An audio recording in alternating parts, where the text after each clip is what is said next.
বৃষ্টির দিনে বিকালবেলা যদি গরম গরম হালিম হয় তাহলে আর কি লাগে। আসসালামু আলাইকুম। হালিম রান্না করার জন্য প্রথমে আমার গরুর মাংস রান্না করতে হবে। এই জন্য চুলায় একটা কড়াই বসিয়ে পরিমাণ মতো তেল দিয়ে 1 কাপ আন্দাজ পেঁয়াজ দিয়ে দিলাম। পেঁয়াজটি একটু বাদামি কালার হয়ে আসলে আমি মাংসগুলোকে দিয়ে দেব।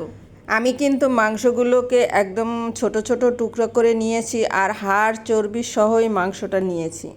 এখন মাংসের ভিতরে আমি পরিমাণ মতো লবণ, 2 টেবিল চামচ রসুন বাটা, 2 টেবিল চামচ আদা বাটা, 1 টেবিল চামচ হলুদের গুঁড়া, 1.5 টেবিল চামচ মরিচের গুঁড়া আর 1 চা চামচ জিরার গুঁড়া দিয়েছি। এখন এই মশলার সাথে মাংসটাকে ভালো করে কষিয়ে নেব আর আমি কিছুটা পরিমাণে পানিও দিয়েছি। আর কিছুই করব না, এখন ঢেকে বারবার নাড়া দিয়ে দেব, বাস এই। আর অন্যদিকে আমি চুলায় 2 কাপ পরিমাণে পানি দিয়ে একটু হালকা গরম করে নিয়েছি আর হালিমের ডালটা আমি পানির ভিতরে দিয়ে এখন আধা ঘন্টার জন্য রেখে দেব। আধা ঘন্টা পরে এই যে হালিমের ডালটা কিন্তু অনেকখানি ফুলে উঠেছে। এখন আমি এই ডালের ভিতরে আরও পর্যাপ্ত পানি দিয়ে যতটুকু লাগে আর কি, আর পরিমাণ মতো লবণ দিয়ে এখন জাল দিতে থাকবো। আর 2টা তেজপাতা দিয়ে দিলাম সাথে। অন্যদিকে আমার মাংসটা কষানো হয়ে গিয়েছে আর সেদ্ধও হয়ে গিয়েছে। এখন আমি মাংসের সাথে হালিমের মশলা কিছুটা মিক্স করব। আর এই যে মশলা দেখতেছেন এটা কিন্তু আমার হোমমেড মশলা। হালিমের এই হাতে বানানো মশলার রেসিপিও আপনারা আমার চ্যানেলে পেয়ে যাবেন ইনশাআল্লাহ।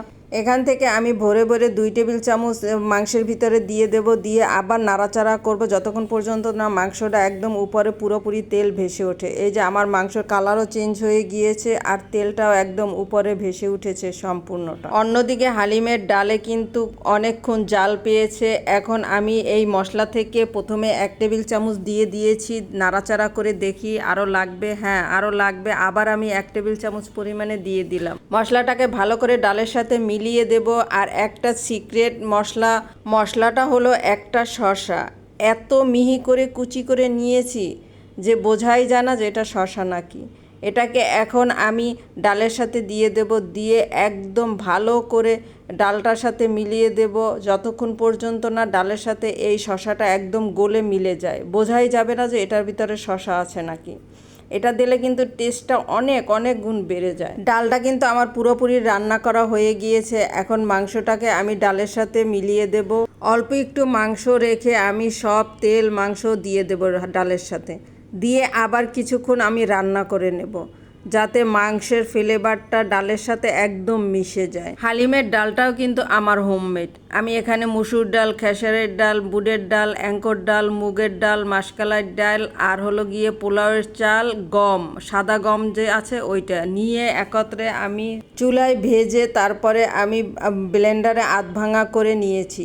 আর এই প্রসেস করে আমি রেখে দিই, সারা বছর খাই, যখন মনে চায় রান্না করে। আবার রমজানে তো আমার এই হাতের হালিমই খাওয়া হয়। আমার হালিম রান্নার শেষ পর্যায়ে এখন আমি একটা বাগার দিয়ে নেব। চুলে একটা ফ্রাই প্যান বসিয়ে কিছুটা পরিমাণে সরিষার তেল দিয়ে এর ভিতরে 1 টেবিল চামচ মৌরি, 1 টেবিল চামচ মেথি দিয়ে একটু নাড়াচাড়া করব ফুটে ওঠা পর্যন্ত। তারপরে আমি হালিমের ভিতরে এরকমের বাগারটা ঢেলে দিয়ে ওই ফ্রাই প্যান দিয়ে পাতিলটাকে আমি ঢেকে রাখবো। তাহলে বাগারের ফ্লেভারটা একদম হালিমের সাথে খুব ভালো করে মিশে যাবে। হোটেলের মামাদের মতোই একটা পাত্র নিলাম, এর ভিতরে হালিম আমি এখন উঠাবো যতটুকু লাগে আর কি। হালিম রান্না করব আর হালিমের ওই ঐতিহ্যটা রাখবো না, এটা কি হয়, এজন্যই আমি এই মাটির পাত্রটা নিয়েছি। হালিমের উপরে আমি ওই যে একটু বাঁচিয়ে রেখেছিলাম মাংস সেটু দিয়ে দিলাম মামাদের মতো। এখন একটু হালিমের উপরটাও আমি সাজিয়ে দেই, এজন্য আমি শসা কুচি, ধনিয়া পাতা কুচি, তারপরে কাঁচামরিচ কুচি নিয়েছি আর পেঁয়াজ বেরেস্তা তো আছেই। এগুলো দিয়ে এখন আমি সাজিয়ে দিলাম, উপরে পেঁয়াজ বেরেস্তা দিয়ে দিলাম। তৈরি হয়ে গেল আমার হোমমেড শাহি হালিম। এখন একটু বাটিতে নিয়েও আপনাদের দেখাচ্ছি যে আমার হালিমের ঘনত্বটা কতটুকু আছে। আমার মনে হয় এর চেয়ে পাতলা হলেও ভালো লাগে না, আবার ঘন হলেও ভালো লাগে না, এটাই একদম পারফেক্ট। বাসায় কিভাবে হালিমের ডাল মশলা বানিয়ে আমি সারা বছরের জন্য সংরক্ষণ করি সব রেসিপি আপনারা আমার চ্যানেলে একে একে পেয়ে যাবেন। সবাই ভালো থাকবেন, ফিরছি আবার কোনো নতুন রেসিপি নিয়ে। আল্লাহ হাফেজ।